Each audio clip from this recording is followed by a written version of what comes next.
My daughter Sarah gave me socks for Father's Day, a $15 gift she presented as if it were priceless.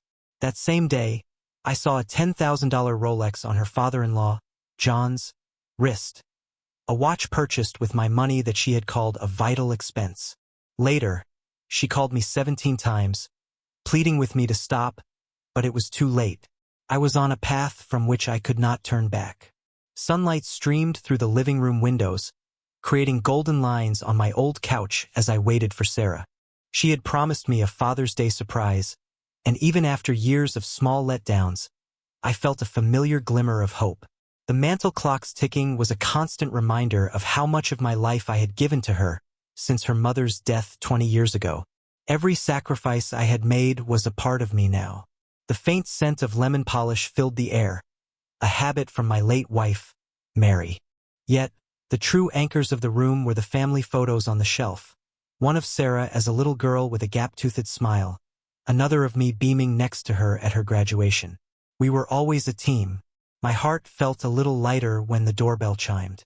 I opened the door to see Sarah, her auburn hair pulled back, her expensive coat looking out of place in our quiet Chicago neighborhood.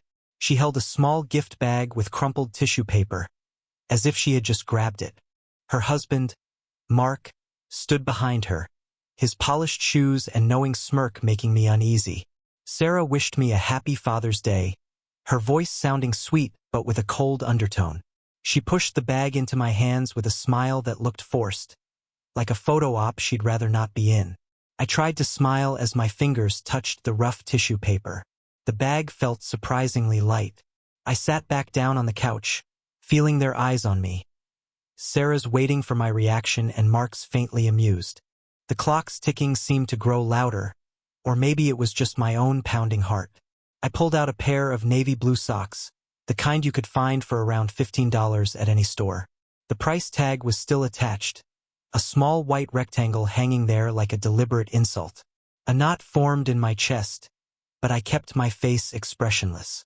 I held the socks up, calling them practical and saying that they were what I had always wanted. Sarah's laugh was high and sharp. She agreed that they were useful, implying that I didn't need anything more extravagant.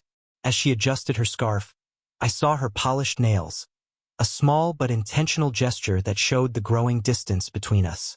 Mark chuckled, leaning against the door frame as he commented on me being a simple guy who didn't need anything extravagant. His tone was full of condescension, and I felt the air thicken with their smugness. I nodded and carefully folded the socks, though I was feeling anything but careful. I thanked them both, my voice staying steady even as my hands trembled, revealing the turmoil I was feeling inside. My gaze fell on a photo of my late wife, Mary, her gentle eyes seeming to watch me. I wondered if I had failed her by raising a daughter who saw me as a burden. The thought stung, but I forced it away. I asked them to stay for coffee, even though I already knew they wouldn't. Sarah checked her phone and said they had to leave for dinner with Mark's father, John, who was always hosting gatherings. She and Mark exchanged a quick look, a flash of something I couldn't quite identify, maybe a secret or a victory. My stomach ached, but I ignored it. They left in a hurry, and the house became silent again. The clock's ticking was like a drumbeat in my head. Needing to do something, I carried the socks to the kitchen. The gift bag tore on the counter, its crumpled paper ripping apart like a broken promise. I put the socks down and reached for a mug, my hands trembling. The memory of Sarah's college tuition hit me. $40,000 a year, paid for by selling my dream of buying a boat and retiring on the water. I had told myself it was worth it, that she would continue our family's legacy of love. The mug slipped from my fingers and shattered on the floor.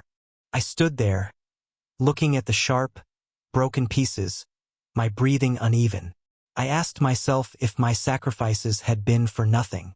I swept up the fragments, each scrape of the broom feeding the pain in my chest. Sarah's voice seemed to ring in my ears, asking me if I wanted something useful. I wondered when I had stopped being her father and had become just a way for her to get what she wanted. The smell of coffee now filled the kitchen, a bitter but grounding scent. I sat at the table, the socks looking like a silent insult from the counter. My laptop was open, a habit from years of checking work emails. But today I clicked on a social media site, hoping for a distraction. That's when I saw it. A photo Sarah had posted an hour earlier. It showed Mark's father, John, smiling at a restaurant table, a shiny Rolex on his wrist that seemed to scream wealth. Her caption said the watch was for the best father-in-law and that it matched his class. My blood turned to ice. I clicked the photo and zoomed in on the watch's face. It was unmistakable. I thought back to her call 2 months ago, her voice trembling as she said she needed $10,000 for vital medical expenses. I had sent her the money that day without a second thought. My hands began to shake as I stared at the screen. The socks were forgotten. As the clock continued to tick, something inside me broke, not with a loud sound, but with the quiet click of a lock snapping into place. Sarah had called me 17 times later that day, her voice sounding panicked. She was pleading with me not to do something, but she had no idea that I was already on a path of no return. The kitchen was now dim, as the gathering clouds blocked the afternoon light. The shattered pieces of the mug were in the trash, but the bitter taste of betrayal remained, much stronger than the coffee in my cup. The laptop screen's glow seemed to burn the image of John's Rolex into my eyes. I zoomed in on the photo again, hoping the pixels would show me some sort of mistake, some way to explain it away. Sarah's caption seemed to mock me. My fingers hovered over the keyboard, shaking with an anger I hadn't felt in years. $10,000 of my money, once called a vital expense, was now gleaming on her father-in-law's wrist while I was holding a pair of $15 socks. I slammed the laptop shut, the sound cutting through the quiet kitchen. The living room clock continued to tick without stopping. Each second was another reminder of the years I had given her, the late shifts, the dreams I had put off. I stood up, pushing my chair back on the tile, and grabbed my jacket. I needed to get out, to find a way to quiet the rage building inside me. The socks remained on the counter, their price tag a quiet accusation. Outside, the perfectly manicured lawns and blooming azaleas of our Chicago suburb felt fake, a cover for the ugliness underneath. The sky was heavy with rain clouds, and the air smelled of wet grass. I walked quickly toward the park, as if I could outrun the image of that watch. My phone vibrated in my pocket. It was Sarah again, her 17th call today. I ignored it, the buzz against my leg a faint imitation of my own racing pulse. I thought about her pleading voice on my phone earlier, asking me not to do this.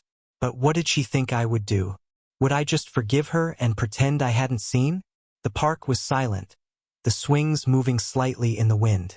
I stopped at the wooden bench where I used to push Sarah, her laughter echoing in my memory. A memory came to me without warning, of her at 6 years old, her pigtails bouncing as she promised that she would always be my little girl. I had believed her then and had believed in the strong bond we had created after Mary's death. Now that promise felt hollow, as meaningless as the gift bag she had given me. I sat down on the creaking bench and stared at the empty swing. The image of the Rolex flashed in my mind, a constant taunt I couldn't get rid of. A voice broke into my thoughts, asking if that was me. It was my neighbor, Carl, jogging with his dog. His round, friendly face was flushed. I made myself smile and stood to greet him. He said he hadn't expected to see me there and thought I would be celebrating with Sarah. I told him the celebrating was over, my voice sounding a little flat. Carl looked curious, but I simply told him I needed a walk. He nodded, scratching his dog's ears, and mentioned that he had seen Sarah downtown last month at a fancy jewelry store on Oak Street, and that she seemed to be picking out something big. Carl laughed, not knowing what a shock his words were. He wondered if she had expensive taste. My throat felt tight, but I managed to say that she did.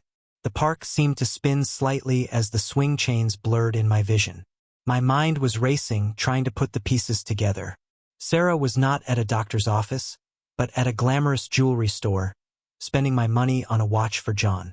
The betrayal felt even worse now, like a knife twisting in my stomach. Carl said he had to get home before the rain and jogged off with a wave.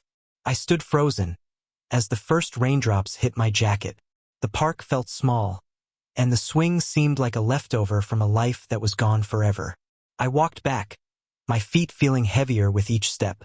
The anger I had felt was hardening into a cold, determined focus. Sarah had lied, Mark had laughed, and I had been the fool who believed them.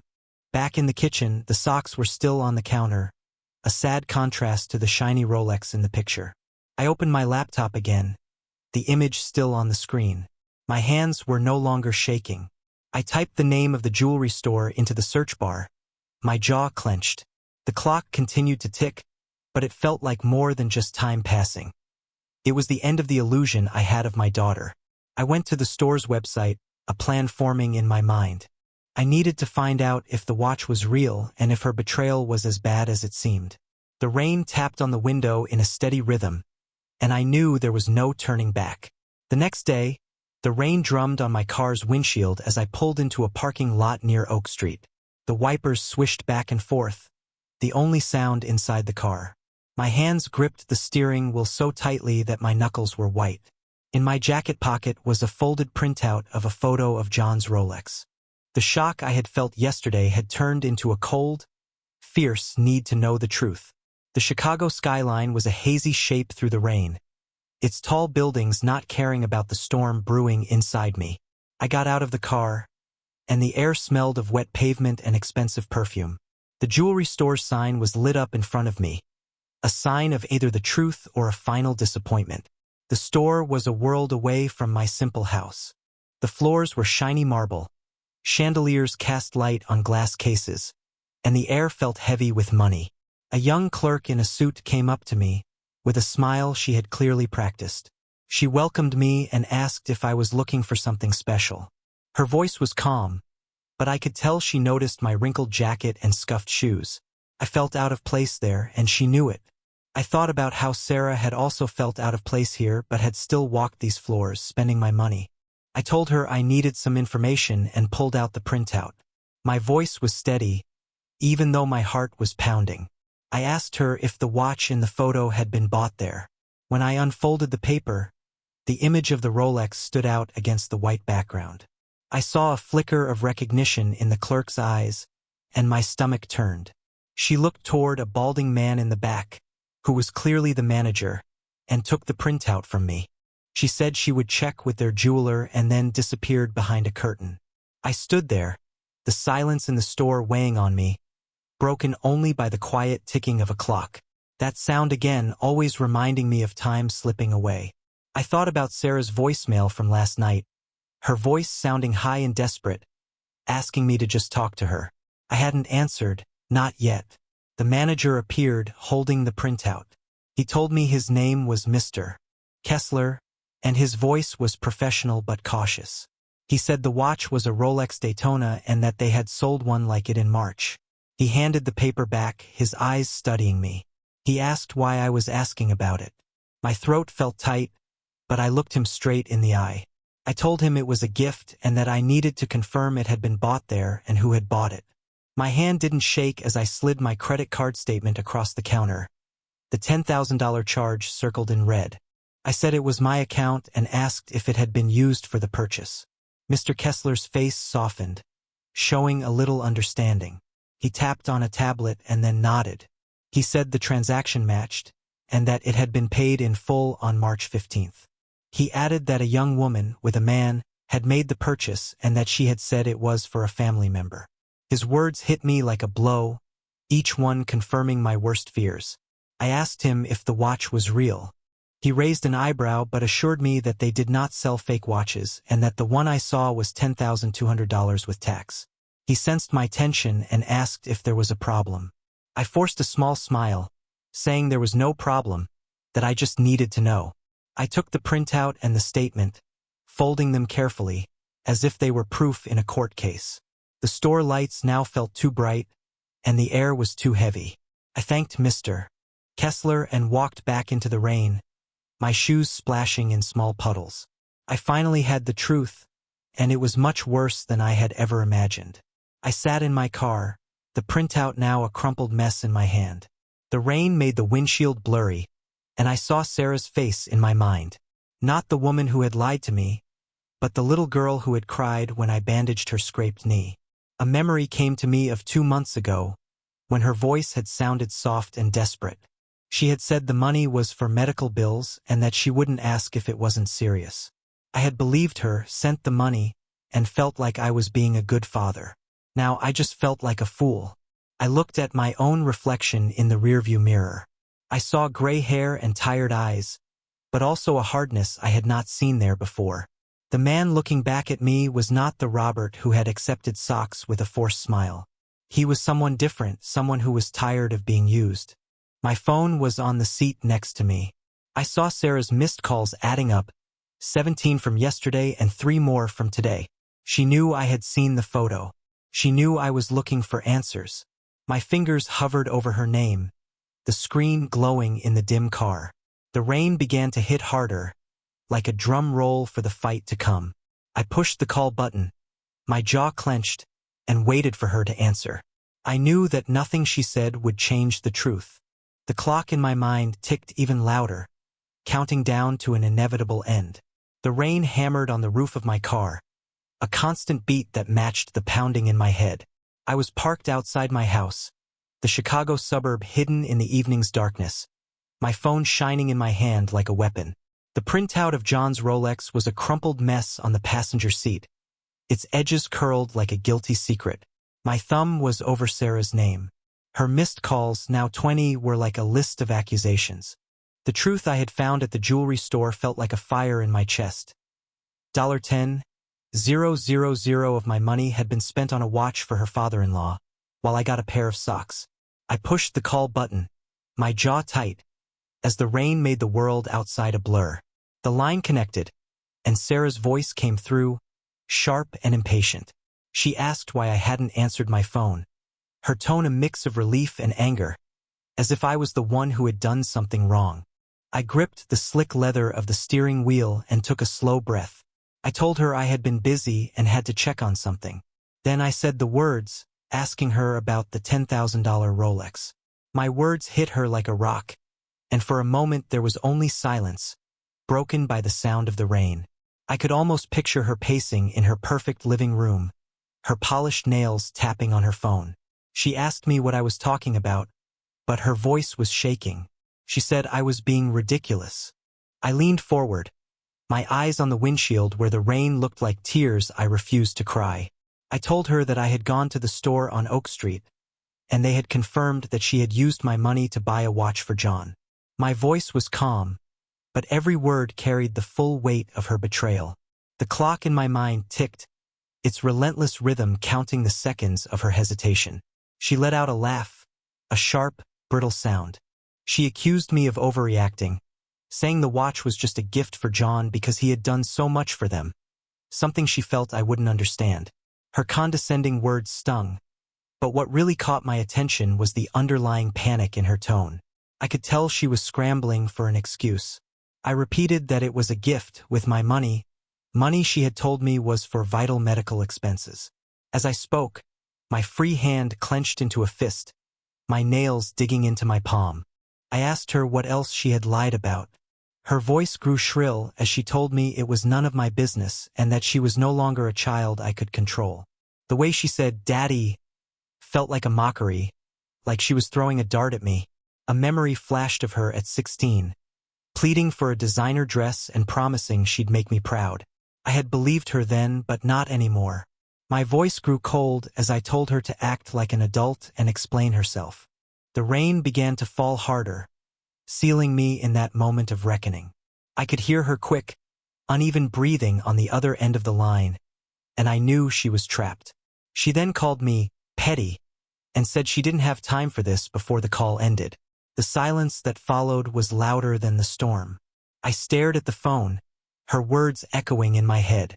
My chest ached, but the pain was turning into something else, a hard, unbreakable resolve. I got out of the car, the rain immediately soaking my jacket and hair. The cold was a shock, but it helped clear my head. With wet fingers, I opened my phone's notes app and typed out her words, "Not your business. Petty." Each word felt like another brick in the case I was building against her. The street was empty, and the houses glowed with a false sense of warmth. I realized Sarah thought she could just dismiss me, but she had made a mistake. I leaned against my car, as the rain pooled at my feet, and remembered Mary's voice, telling me not to let anyone walk all over me. I had failed to keep that promise for too long, but I wouldn't anymore. My phone buzzed with a text from an unknown number. It was from an attorney named Elaine Carter, who had heard I might need help and wanted to meet me the next morning. I stared at the message, the rain blurring the screen. An attorney, a complete stranger, was offering me a way out.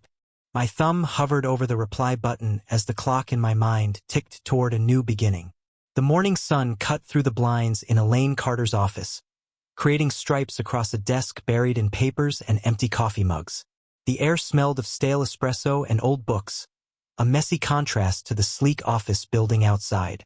I sat across from Elaine, my bank statement spread out in front of me, a map of all my mistakes. My call with Sarah last night was still fresh in my mind, her angry words stinging. But here, in this chaotic office, I felt a new sense of possibility. The clock on the wall ticked slowly, a reminder that my time wasn't over yet.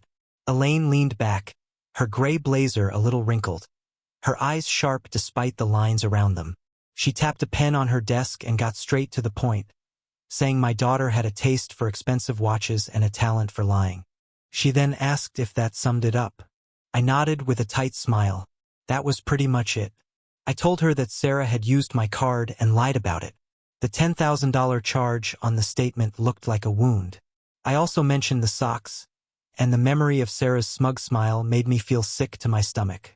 Elaine let out a little laugh and commented on the nerve it must take to give someone socks for Father's Day. She leaned forward, scanning the documents, and said that nerve wouldn't pay for an expensive watch.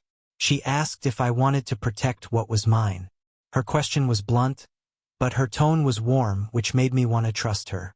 I shifted in my chair, the creaking sound filling the quiet. I admitted that I did, but I didn't know where to begin, because she was my daughter. The words felt heavy, a confession of my own weakness. I explained that I had spent 20 years building a life for her after Mary died, and that every choice I made was for her. I had given up vacations and hobbies, choosing instead to focus on her college, her wedding, and her future. And now this. Elaine's expression softened, but her voice was firm. She told me I wasn't the first parent Sarah had taken advantage of, and that I wouldn't be the last unless I did something about it. She slid a contract toward me and said she could help.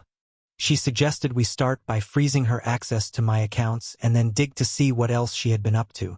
Her confidence was infectious, a lifeline I hadn't expected. I picked up the contract, the paper feeling cool in my hands. A memory came to me of Sarah's wedding, of her radiant smile as I handed over the check for the venue, watching my dream of a trip to Italy disappear. I had told myself it was worth it. Now I only saw her hand on my card, the lies piling up. My hand was steady as I signed the contract, a silent promise to myself. Elaine nodded, stacking the papers. She said we would start with the bank and that she would need all the details of every transaction Sarah had touched.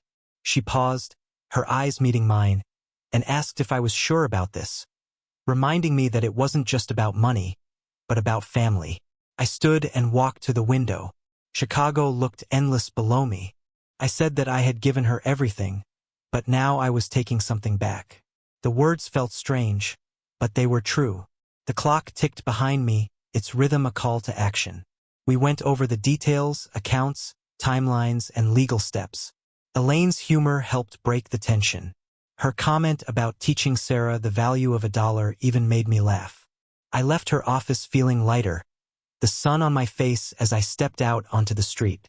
For the first time in days, I felt like I was moving forward, not just reacting. In my car, I checked my phone out of habit. A bank alert popped up, saying a $2,500 transaction had been attempted on my card under Sarah's name. Another bold attempt. My jaw tightened, but I wasn't surprised. The clock in my mind ticked louder, urging me on. Whatever she was trying to buy, she would soon find out that my generosity had its limits.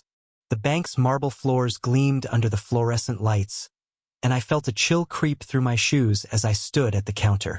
The air had a low, humming sound, a contrast to the warm May afternoon outside. In my hand was a form to block Sarah's access to my credit card.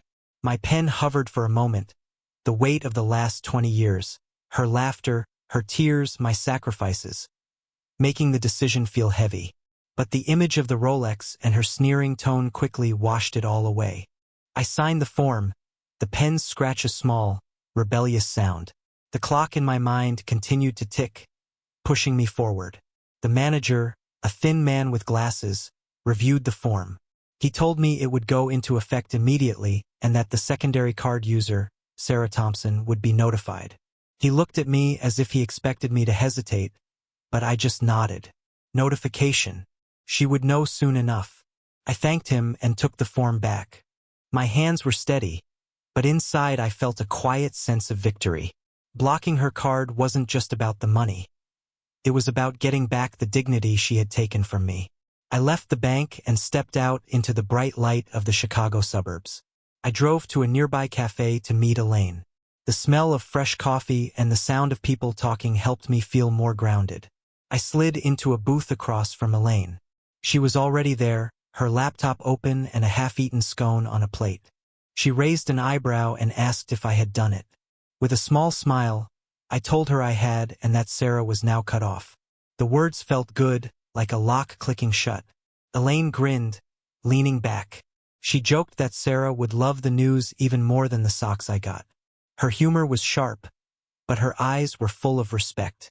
She told me that my daughter was about to learn what a practical gift really meant.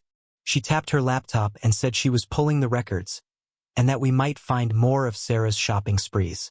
She asked if I was ready for what we might uncover. I nodded, sipping my coffee. I told her I needed to know everything. A memory came back to me of Sarah's wedding, of her hand on my arm as I gave her access to my card, telling me it would help her get a strong start. I had trusted her then and had thought it was love, but now I only saw her greed. The cafe's clock was frozen, its hands stuck at 11:43, a silent witness to the change in me. Time wasn't getting away from me anymore. I was taking control. Elaine explained the next steps, tracking Sarah's spending and building our case. Her confidence made me feel stronger. She said I was doing this for myself and not just to punish her. When she said that, I saw her not just as an attorney but as a friend. My phone buzzed, and the moment was shattered. Sarah's name appeared, a call that was urgent and angry. I let it ring. When it stopped, a voicemail popped up, and when I pressed play, her furious voice spilled out, demanding to know what I had done and telling me to fix it. I put the phone down, my coffee cup warm in my hands. Elaine raised an eyebrow, but I just gave her a thin smile. The clock in my mind ticked on, counting down to her next move and mine. The living room was dim, the last of the evening light casting long shadows across the faded rug. I sat on the same couch where I had unwrapped Sarah's socks just days ago, the memory now a bitter stain. My phone was on the coffee table, her name flashing on the screen. There were 17 calls in the last hour, each one a jab at my resolve. The old clock on the mantel had stopped years ago, its frozen hands a mirror of my decision to put an end to her manipulation. Family photos were lined up on the shelf. Sarah at 5, her pigtails bouncing. Her at 16, her graduation cap tilted. Those moments felt like they belonged to another life, one where I wasn't the enemy. The phone buzzed again, her name pulsing like a warning. I let it ring and traced the edge of a photo frame with my finger. It was a picture of Mary and Sarah laughing in a park. The vibration stopped, and a new one started as a voicemail came in. I pressed play, bracing myself for what I would hear. Sarah's voice was shrill and angry. She demanded to know what I had done and told me to fix it or she would be done with me. Her words were like a knife. Done. As if I was the one who had lied, the one who had spent $10,000 on a Rolex for John while giving me socks. I stood, needing to move and walked to the kitchen. The air smelled faintly of lemon polish, a habit I had kept for Mary. My hands shook as I filled the kettle, but my mind was steady, hardened by her betrayal. Another call came, and this time I answered, my voice cold. She told me to stop calling, her tone a mix of disbelief and fury. She asked me how she was supposed to live after I had cut her off, and then she called me selfish. Her accusation felt like a slap, but I didn't flinch. I said the word selfish back to her, my voice low and controlled. After years of paying for her college, her wedding, and her lies, I told her she had used my money for a watch for John and had lied about it being for medical bills. The kettle began to hiss, the steam curling like my anger. Silence stretched on her end of the line, broken only by her sharp breathing. She finally said that it wasn't what I thought, that John was important to them, and that I wouldn't understand. She then asked me to please fix the card. The please was a calculated sound, a child's plea from a woman who was no longer a child. I said no, the word sounding final. I told her she had made her choices and now she had to live with them. I ended the call, my heart pounding but my resolve intact. The phone buzzed again, this time with another voicemail. Her voice was a hiss as she told me I would regret this and that Mark would not let it go. Mark, her spineless husband, who was always in her shadow, was now a threat. I wondered what they were planning. I set the phone down, and with the room now dark, I touched the stopped clock, its brass feeling cool under my fingers. A memory came to me of Sarah at 10 years old, running to me after a fight with her friends, her tears soaking my shirt. I had been her safe place then. Now I was her obstacle. The kettle whistled, as shrill as her voice, and I poured tea, the steam clouding my view of her photo. She wasn't that girl anymore, and I wasn't the father who would forgive her forever. My phone lit up again. It wasn't Sarah this time, but a text from Elaine. She told me to meet her at the police station at 8 a.m. because Sarah and Mark had filed a complaint. She also assured me that she had my back. My stomach dropped. Complaint. The room felt smaller, the shadows darker. The clock's silence seemed to mock me, but I stood up straight, my tea untouched. Whatever Sarah was trying to do, I would face it. The fight was just beginning. The police station smelled of old coffee and ink, its fluorescent lights buzzing like a trapped bug. I sat in a cramped office, the chair hard against my back, with a manila folder open on the desk in front of me. Officer Daniels, a burly man with a skeptical look, was going through Sarah's complaint. His eyes kept flicking to me as if I was the criminal. Elaine sat beside me, her blazer looking sharp, her presence a shield. Outside, the morning in Chicago was gray, with low clouds that matched the heavy feeling in my chest. Sarah and Mark had fought back, accusing me of financial abuse because I had cut off their access to my money. The nerve of them was unbelievable, but Elaine's calm presence kept me grounded. Officer Daniels cleared his throat and asked me to explain why I had restricted their access to the family funds, which he said was causing them hardship. His tone suggested I was already guilty. My hands tightened around the pen I held. I told him it was my money, and that they had spent $10,000 of it on a watch for someone else. I said I had blocked their access to stop the theft. The word theft hung in the air, heavy but true. Officer Daniels raised an eyebrow and wrote a note. Elaine leaned forward, her voice clear and commanding. She told the officer that I had every right to protect my money.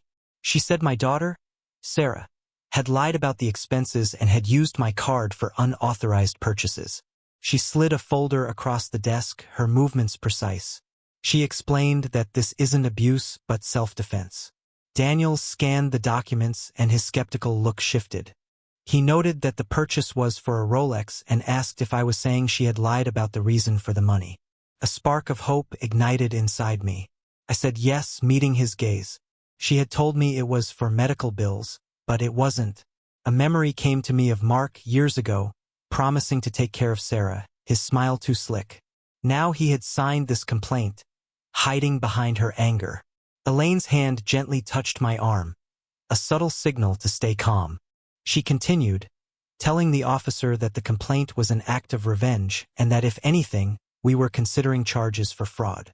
Her voice was like steel. Daniels leaned back in his chair, rethinking the situation.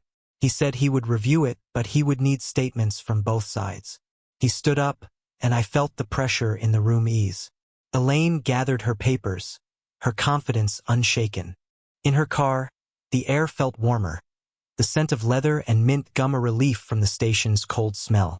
Elaine started the engine, her modern wristwatch gleaming, a sign of the new path I was on. She told me that Sarah and Mark were desperate to file a complaint and that it was a weak move. She said we had them right where we wanted them. I nodded, staring out at the cloudy city. I couldn't believe Mark's name was on that complaint. He had always been Sarah's shadow, happy to let her do all the scheming. Now he was in the fight. He's scared, Elaine said, a smirk tugging her lips. They both are. But we're not done. Ever thought about your will, Paul? Might be time to rewrite some things. Her words landed softly, but they carried weight, a seed of a plan.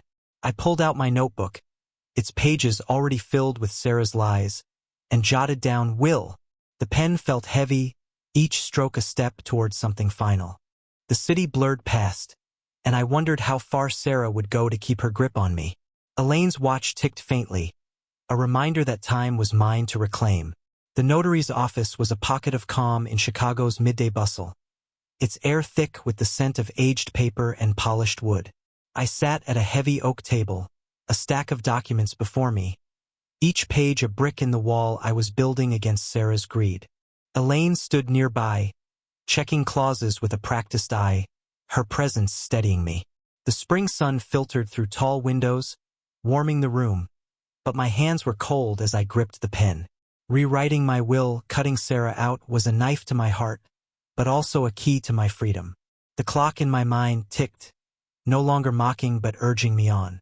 The notary, a soft-spoken woman with silver hair, adjusted her glasses. Mr. Thompson, this new will designates your estate to a trust with Miss Carter as executive. Is that correct? Her voice was gentle, but the question carried the weight of finality. I nodded, my throat tight. That's right, I said, my voice steady despite the ache. No direct beneficiaries. The words felt like a betrayal of the promises I'd made to Mary, to Sarah, to secure her future, to keep our family whole. But Sarah had shattered that, her $10,000 lie a fracture I couldn't mend. Elaine caught my eye, her smile small but encouraging. You're doing the right thing, Paul. This cuts off their dreams of your money. Clean break. Her tone was light, but her words grounded me. Plus, I'm a damn good executive, she added, winking, and I chuckled, the tension easing for a moment. I signed the first page, the pen scratching loud in the quiet room. A memory surfaced, drafting my original will after Mary's death. Sarah, just 12, her future my only focus. I'd sat up nights, planning to give her everything. Security, love, a legacy. Now I was erasing her name, each signature a severance. The notary stamped the pages, her movements precise, and I felt a strange relief, like shedding a weight I'd carried too long. All done, the notary said, sliding the documents into a folder. Copies will be filed by end of day. I thanked her, my voice distant, and followed Elaine out into the spring air. The city hummed, vibrant, alive, and I felt a flicker of that energy in myself. We walked to a nearby park, the grass a vivid green, children's laughter drifting from a playground. I sat on a bench, Elaine beside me, her silence companionable. A bird took flight nearby, its wings cutting the sky, and I saw it as a sign. Freedom, hard-won but mine. This changes everything, I said, my voice low. She's really gone now. Elaine nodded, her eyes on the kids playing. Not gone, Paul. Just not your burden anymore. You're taking back your life. Her words were soft, but they carried the strength I needed. I thought of Sarah's voicemails, her threats, and felt no regret, only resolve. There's more we can do, Elaine said, her tone shifting, cryptic. John, for instance. I've got some ideas, but we'll need to tread carefully. She didn't elaborate, and I didn't press, trusting her instincts. The park's clock tower chimed noon. Its sound clear, a reminder of time moving forward, not back. My phone buzzed, breaking the moment. John's name flashed on the screen. Call, not a text. Paul, we need to talk, his voice said through voicemail. Gruff but urgent. Meet me at my office tomorrow, 10 a.m. I stared at the phone, the bird's flight now a distant speck. What did Sarah's father-in-law want? The clock in my mind ticked louder, counting down to answers I wasn't sure I was ready for. The sunset painted the Chicago skyline in hues of amber and rose, its glow barely softening the cold elegance of John's mansion. I stepped through the heavy oak doors, the marble foyer gleaming under a chandelier's light, each prism casting sharp reflections like the truth I carried. Elaine's note, tucked in my pocket, had summoned me here. John knows. Be ready. My heart pounded, not with fear, but with the weight of justice drawing near. The air smelled of polished wood and wealth, a stark contrast to my modest home. Yet I stood tall, my resolve a shield. The clock in my mind ticked, steady, marking the moment Sarah's lies would unravel. John waited in the study, his broad frame rigid behind a mahogany desk. His face, usually stern but fair, was etched with fury, his eyes dark as he gripped a velvet box. Elaine stood nearby, her blazer crisp, her expression calm but alert.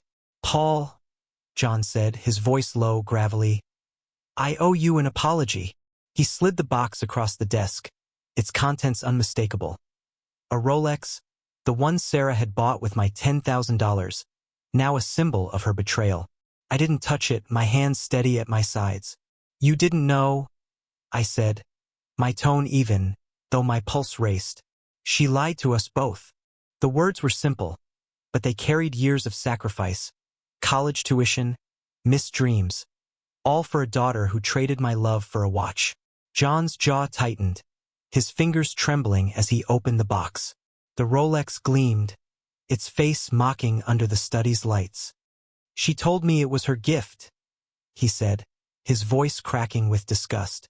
"Said it was to thank me for my support. I'd never have taken it if I'd known it was yours." His honesty cut through the room's opulence, and for the first time, I saw not the powerful businessman, but a man betrayed like me. Elaine stepped forward, her voice precise. "Sarah misrepresented the funds, John. We have bank records, her signature, the jeweler's testimony. She used Paul's money without consent." Her words were a scalpel, exposing the wound. She glanced at me, a silent nudge to stay strong. John slammed the box shut, the sound sharp. "She's been cozying up to my business, too," he said, his eyes narrowing. "Pushing for a role, dropping hints about investments. I thought it was ambition. Now I see it's greed."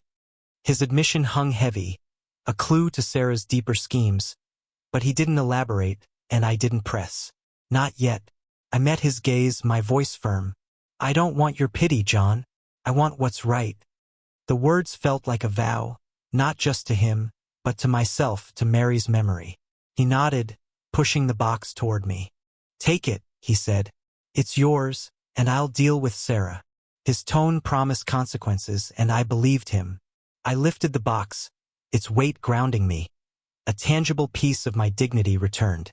We left the study, Elaine's hand brushing my arm in quiet support. Outside, the evening air was cool, the city's hum distant. In my car, I opened the box, the Rolex glinting in the fading light. A memory surfaced. John at a family dinner years ago, praising Sarah's heart, his pride now shattered. I closed the box, my fingers steady. This wasn't just a watch. It was proof I wasn't the fool Sarah thought. My phone buzzed, a missed call from Sarah, followed by a text. "We need to talk." The screen glowed in the dim car, her words a plea or a trap. I set the phone down, the Rolex box heavy in my lap, and started the engine. The clock in my mind ticked on, counting down to her next move. The morning sun warmed the porch of my Chicago suburban home, its rays catching the dew on the azaleas, their petals trembling in the breeze. I stood at the door, my hand on the knob, the creak of the floorboards underfoot a familiar comfort. Sarah's text from last night, "We need to talk," had lingered, but I hadn't expected her to show up. Not like this. She stood on the porch with Mark, her auburn hair loose, her eyes red-rimmed, her usual poise fraying like a worn thread.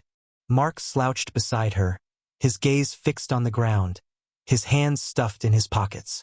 The sight of them, stripped of their smugness, stirred no pity, only a quiet strength in me.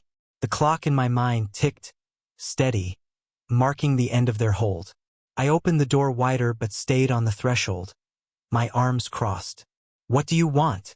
My voice was calm, unyielding, a far cry from the father who'd once melted at her tears. The porch smelled of fresh earth, the flowers a reminder of the life I'd built without her lies. Sarah's lips quivered, her voice breaking. "Daddy, please. We're sorry. We messed up. The watch, the money. It was a mistake. Let us make it right." She clutched her purse, her nails digging into the leather, a nervous tick I hadn't seen since her teenage years. Her eyes searched mine, desperate, but I saw the calculation beneath, the hope I'd cave. Mark cleared his throat, his voice weak. "Yeah, Paul, we didn't mean to hurt you. Things got out of hand." He glanced at Sarah as if waiting for her to lead, his cowardice as clear as ever. I remembered him at their wedding, promising to stand by her, his words now hollow. I stepped onto the porch, the wood creaking under my weight, and leaned against the railing. "A mistake," I said, my tone sharp but controlled. "You spent $10,000 of my money on a watch for John, lied about medical bills, filed a police complaint. That's not a mistake. That's a choice." My words were measured, each one a stone in the wall I'd built against them. Sarah's tears spilled over, but they didn't move me. "We've lost everything," she whispered, her voice cracking. "John's furious. He cut us off. Please, Daddy, we need you." The admission hinted at deeper losses, her plans with John's business, perhaps, but she didn't elaborate, and I didn't care to ask. I straightened, my gaze steady. "You made your choices. Live with them." The words echoed my earlier resolve, now a mantra. A memory flashed. Sarah at 7, pressing a crayon-drawn card into my hands, her smile pure. That girl was gone, replaced by the stranger begging for absolution I couldn't give. Mark shifted, mumbling, "I'll do anything, Paul. Just name it." His desperation was pathetic, but it only hardened me. I shook my head, stepping back toward the door. "There's nothing left to say," I said, my voice final. The door's hinges groaned as I pushed it open, a symbol of the barrier between us. Sarah's sobs followed me, but I didn't turn back. Inside, the living room was quiet, the stopped clock on the mantel a silent witness to my choice. I closed the door, the latch clicking shut, and leaned against it, my breath steady. My phone buzzed on the coffee table, Elaine's name lighting the screen. I answered, her voice bright. "Paul, got time for a walk? Park, noon. We need to talk about the final step." Her words carried promise, a hint of something bigger. I glanced at the closed door, the porch now empty, and felt the clock in my mind tick toward a future I was ready to claim. The park was alive with late May vibrancy, the Chicago air sweet with blooming lilacs and fresh-cut grass. I walked beside Elaine, the gravel path crunching under our steps, the sun warm on my face. In my pocket, a check from the jeweler who'd bought the Rolex, $9, $800 after fees, a sum I'd already decided to give away.